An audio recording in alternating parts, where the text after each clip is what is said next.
본격적인 여름 휴가철을 앞두고 맹독성 문어가 발견된 데 이어 피서객들이 미기록종 해파리에 쏘이는 사고까지 발생하면서 해수욕장 안전에 비상이 걸렸습니다. 국민 생선으로 불리는 고등어 어획량이 크게 줄고 있는 가운데 제주 앞바다에서 고등어가 산란하는 것으로 확인돼 자원관리에 도움이 될 것으로 보입니다. 국회 세월호 국정조사 특별위원회 소속 여당 의원들이 제주 해운조합과 해상교통관제센터 등을 찾아 현장 조사를 벌였습니다. 양성원 제주도 교육감이 50년 교직 생활을 마감했습니다. 양 교육감은 퇴임 후에도 제주 교육 발전을 위해 힘을 보태겠다고 말했습니다.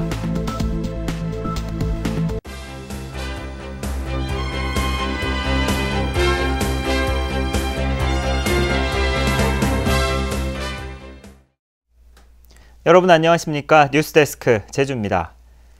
본격적인 여름 휴가철이 다가오면서 요즘 도내 해수욕장이 속속 개장하고 있는데요. 최근 제주도 앞바다에서 맹독성 문어가 발견된 데 이어 피서객들이 해파리에 쏘이는 사고까지 발생하면서 해수욕장 안전에 비상이 걸렸습니다. 김현선 기자입니다. 피서철을 앞두고 개장한 해수욕장에서 해양경찰 대원들이 해파리 수거 작업에 나섰습니다. 제주시 한림읍 협재해변에서는 오늘 아침 해파리 10여 마리가 발견돼 물놀이가 한때 통제됐습니다. 어제는 이곳과 인근 금능해변에서 올 들어 처음으로 피서객 11명이 해파리에 쏘여 응급처치를 받기도 했습니다. 마을회 공동으로 예방 순찰 한밭 100제곱당 10마리 이상의 미기록 해파리가 발생하여 현재 이용객 안전관리차. 이번에 발견된 해파리는 관해파리 종류의 국내 미기록종으로 강한 독성을 지녀 영유아나 노인에게 치명적인 것으로 알려졌습니다. 쏘임 사고 사진을 봤을 때 독성이 있는 것으로 판단이 되고 투명한 젤리 모양의 이러한 생물체들이 보이면 가급적이면 맨손으로 만지지 않는 것이 제일 중요합니다. 최근 제주 북서부 연안에서는 강한 독성을 가진 아열대성 파랑고리 문어가 발견되기도 했습니다. 본격적인 피서철을 앞둔 해수욕장에 독성 해파리에 파랑고리 문어까지 출현하면서 피서객과 관광업계가 긴장하고 있습니다. MBC 뉴스 김현선입니다. 국민 생선으로 불리는 고등어 어획량이 최근 크게 줄고 있는데요.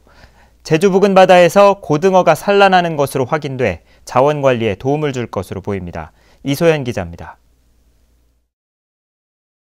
제주항 북동쪽 5마일에서 국립수산과학원 조사선 탐구 8호가 고등어 알을 채취하고 있습니다. 특수장비를 이용해 채집한 결과 0.9mm에서 1.2mm 크기의 고등어 알이 다수 발견됐습니다. 1cm 미만의 새끼 고등어도 잡혔습니다. 제주도 주변 해역에서도 특히 북쪽과 동쪽 해역에서가 이제 고등어 어란들이 다수 발견함으로써 제주도 주변 해역에서 이 해역들이 고등어 주 산란장이라고 저희들이 파악을 하고 있습니다.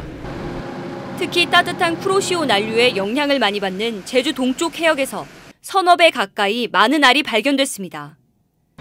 우리나라 고등어 어획량은 2011년 13만 8천 톤에서 지난해 10만 톤으로 줄었고 올 들어서는 15,000톤에 그치고 있습니다.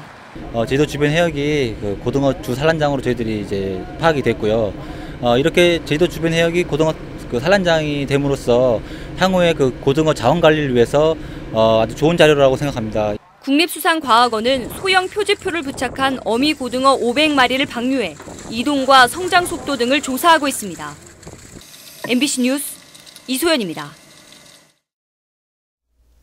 양성원 제주도 교육감이 오늘 이임식과 함께 50년 교직 생활을 마감했습니다. 양성원 교육감은 이임사를 통해 그동안 투명한 교육 행정과 창의성 교육의 내실화를 위해 노력해왔다며 앞으로 제주 교육 발전을 위해 헌신하겠다고 밝혔습니다. 양성원 교육감은 지난 2004년부터 제주도 교육감에 3차례 선출돼 교육감직을 수행했습니다. 세월호 참사에 대한 국회의 국정조사가 본격화되고 있습니다. 국정조사 특별위원회 소속 여당 의원들이 제주 지역 해양 관련 기관들을 방문해 현장 조사를 벌였습니다. 박주연 기자가 보도합니다. 최근 검찰 수사에서 세월호의 화물 과적을 묵인해온 것으로 드러난 한국해운조합 제주지부. 국정조사 투기 소속 새누리당 의원들은 조합 측이 여객선 안전점검을 제대로 했다면 침몰 사고를 막을 수 있었다며 질타했습니다. 세월호가 그날 처음 제주로 오는 게 아니잖아요. 왔다 갔다 했잖아, 그지? 네. 그때마다 화물을 이렇게 싣고 다녔는데 그게 과적으로 지금 드러나고 있잖아요. 그럼 뭐 한 겁니까? 만재수선이 넘지 않은 이상 과적으로 보지 않아서. 선박 전문가잖아요. 아, 이거 배가 너무 심하게 과적했구나. 그건 느끼지 않습니까? 그럼 만재수선만 갖고 자꾸 주장을 하는데. 의원들은 사고 직후 세월호와 처음 교신했던 제주해상교통관제센터도 조사했습니다. 제주센터가 신고를 받은 뒤 해양경찰을 거쳐 진도센터로 전달하는 바람에 대응이 늦어졌다는 지적이 나왔습니다. 진도 VTS가 세월호랑 교신하는 거는 결국은 9시 5분으로 지금 밝혀지고 있거든요. 상당히 시간이 흐른 다음인데 제 생각에 제주 VTS에서 받았을 때 해경으로 연락하는 거 외에요. 진도 VTS로 바로 연락할 수는 없었나요? 해경이 이런 기관이 있습니다. 그러다 보니까 아마 보고 개통이 저희는 해당 수산부. 이번 조사에는 세월호 사고 유가족도 함께 참가했고 해양경찰은 안전점검이 미흡했다며 뒤늦게 잘못을 인정했습니다. 다음 달에는 새정치민주연합 의원들이 제주 지역 현장 조사에 나서고 8월 초에는 청문회가 열려 제주 지역 관련 기관들의 책임 여부도 밝혀질 것으로 보입니다. MBC 뉴스 박주연입니다. 당초 9월로 예정됐던 제주와 여수 사이 여객선 취항이 취소됐습니다. 여수지방해양항만청에 따르면 제주 여수 항로의 여객선 운영사업자로 선정된 한일고속은 일본에서 중고 여객선을 들여와 개조한 뒤 운항할 예정이었지만 세월호 사고 이후 여객선 증축을 막고 선력을 제한하는 방향으로 해운법 개정 움직임이 일자 취항을 포기했습니다. 지난 2006년 이 항로의 여객선 운항이 중단된 이후 재작년 여수 세계 박람회 기간에 코델리아호가 한시적으로 운항했습니다. 어느덧 6월의 마지막 주말을 앞두고 있습니다. 이번 주말엔 비 소식이 없어서 나들이 하기에 불편함 없겠습니다. 이번 주말과 휴일의 자세한 날씨를 송현희 기상캐스터가 전해드립니다. 네, 주말인 내일도 덥고 습한 날씨가 이어지겠습니다. 하늘에는 구름이 간간히 지나면서 햇볕이 뜨겁겠는데요. 자외선이 매우 강한 만큼 외출하실 땐 피부 보호에 각별히 신경 쓰셔야겠습니다.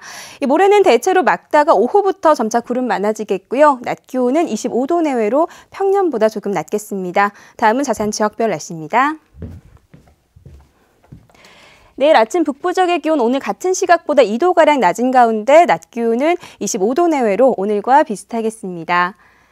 한림의 아침 기온 17도, 고산과 대전 18도 보이겠고요. 낮 기온은 25도 안팎이 예상됩니다. 네, 남부 지역은 한낮 기온이 27도까지 오르면서 더위가 기승을 부리겠습니다. 동부 지역의 기온 18도로 출발해서 26도까지 오르겠습니다.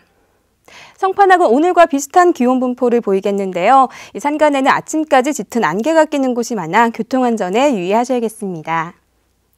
네, 섬적도 화창한 가운데 아침 기온은 18도 내외, 낮 기온은 25도에서 26도가 예상됩니다.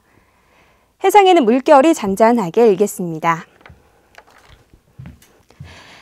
네, 다음 주 수요일부터는 다시 장마 전선의 영향으로 비 소식이 있습니다. 날씨였습니다. 제주도의회가 청구한 제주시 노형동 드림타워 사업 주민투표를 제주도가 수용하지 않기로 결정했습니다. 제주도는 초고층 드림타워 사업이 건축법 등 관계 법령에 따라 지난 2009년 인허가 절차가 끝나 시행 중이고 주민투표법상 주요 결정사항으로 볼 수 없어 주민투표 대상이 아니라고 밝혔습니다. 만원권 위조 지폐가 발견돼 경찰이 수사에 나섰습니다. 제주 동부경찰서는 지난 25일 오후 4시쯤 제주시 1도 2동 수협사거리 인근에서 바닥에 떨어진 만원권 위조 지폐 한 장을 지나가던 주민이 발견해 경찰에 신고했습니다. 경찰은 컬러 복사기로 위조된 것으로 보고 위조 지폐를 수거해 지문 감식을 벌이고 있습니다. 제주국제자유도시개발센터가 변정일 전 이사장의 란딩그룹 고문직 수행 논란과 관련해 매우 안타깝게 생각한다며 유감을 표명했습니다. 개발센터 임직원들은 오늘 보도자료를 통해 공기업 임원이 퇴임 후 자신이 추진했던 사업과 관련된 업체에 관여한 것은 적절치 못한 처신이라며 현 임원진은 어떤 업체에도 관여하지 않겠다고 밝혔습니다. 또 새로운 개발 위주의 사업보다는 제주도민과 국민에게 실질적으로 도움을 주는 방향으로 사업을 추진하겠다고 밝혔습니다. 제19회 제주 MBC 경로 게이트볼 대회가 62개 팀에서 500여 명이 참가한 가운데 오늘 제주 복합체육관 게이트볼장에서 열렸습니다. 이번 대회 여성부에서는 제주시 2도 2동과 1도 1동 팀이 우승했고 남성부에서는 서귀포시 천지동과 제주시 삼양 1동 등 6개 팀이 우승을 차지했습니다. IT 기업들이 협동조합을 구성해 정보를 제공하고 수익을 창출하는 사업 모델이 제시됐습니다. 오늘 제주 테크노파크 주최로 라마다 플라자 제주 호텔에서 열린 한일 국제 ICT 비즈니스 발전 세미나에서 일본 시코쿠 IT 협동조합의 나카타니 사무국장은 협동조합이 지역방송과 연계해 뉴스와 날씨 등의 정보를 제공하고 재해가 발생할 경우 재난정보도 제공하고 있다고 소개했습니다. 또 지역 농업과 농산물의 국내외 홍보를 스마트폰을 비롯한 각종 정보기기로 제공해 수익을 창출하는 방안은 제주에서도 시도할 수 있을 것이라고 제안했습니다. 제주 바다에 수온이 올라가면서 멸치 어장이 형성돼 조업이 활기를 띠고 있습니다. 제주도에 따르면 이달 초부터 제주 서부 해역에 멸치 어장이 형성돼 하루 20여 척의 어선이 평균 40톤가량의 멸치를 잡고 있습니다. 이번 달 멸치 위판량은 1,079톤으로 지난해보다 80배 이상 많고 가격도 킬로그램당 평균 250원으로 70원 올랐습니다. 특히 비양도 연안에는 꽃멸치 어장이 형성돼 이달에만 9톤이 위판됐는데 일반 멸치보다 10배나 높은 킬로그램당 2,500원에 위판되고 있습니다. 제주도는 제주산 수산물을 다른 지역과 차별화해 유사 표시를 막고 명품 브랜드로 육성하기 위해 지리적 표시 등록을 확대하기로 했습니다. 또한 수산물의 생산과 유통, 판매 등의 체계를 갖춰 부가가치를 높일 계획입니다. 이에 따라 이미 등록된 6개 품목에 대해서는 홍보와 사후 관리를 강화하고 오는 2018년까지 4개 품목을 추가로 지리적 표시 단체 표장을 등록할 방침입니다. 제주도의회 위성곤 의원은 보도자료를 통해 행정시장 인사청문조례에 대해 제주도에 제의 요구를 했지만 원희룡 당선인은 제도에 연연하지 말고 인사청문을 실시할 것을 촉구했습니다. 위성곤 의원은 행정시장의 경우 도지사 후보가 사전 예고와 함께 임기 보장이 가능하지만 잦은 교체로 행정의 연속성이 단절되고 선거 공신을 위한 전리품으로 변절됐다고 지적했습니다. 이에 따라 인사 투명성 확보와 고위 공직자의 업무 수행 능력 검증을 위해서라도 도민과의 협치를 강조해온 원희룡 당선인은 인사청문을 거부할 이유가 없다고 밝혔습니다. 제주 국제 크루즈 포럼이 오는 8월 제주에서 열립니다. 제주도에 따르면 제주 국제 크루즈 포럼은 아시아 크루즈 관광의 새로운 물결이란 주제로 오는 8월 27일부터 사흘 동안 제주 그랜드 호텔에서 개최됩니다.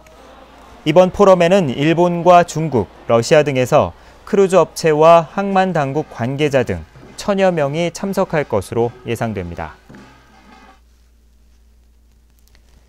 제주국제컨벤션센터와 한국공항공사 제주본부는 항공산업 발전과 마이스 산업 활성화를 위해 업무 협약을 체결했습니다. 두 기관은 앞으로 항공 발전을 위한 협의체를 구성하고 제주 지역 마이스 수요 활성화를 위한 공항 이용객 편의 제공 등 다양한 분야에서 긴밀하게 협력하기로 했습니다. 법외 노조 판결과 관련해 전교조 소속 일부 교사들이 조퇴 투쟁에 나섰습니다. 전교조 제주지부는 오늘 전국적으로 벌어지는 조퇴 투쟁에 참여 여부를 공식적으로 밝히지 않았지만 10여 명의 교사들이 조퇴한 뒤 서울에서 열린 집회에 참석한 것으로 알려졌습니다. 제주도교육청은 조퇴한 교사들은 오는 30일까지 보고받은 뒤 적법한 조치를 하겠다는 입장을 밝혔습니다. 전력거래소 제주지사는 폭염이 기승을 부리는 8월 첫째 주나 둘째 주에 전력 수요가 75만 9천 킬로와트에 달해 올여름 최대치를 기록할 것으로 전망했습니다. 뉴스데스크 제주였습니다. 여러분 고맙습니다.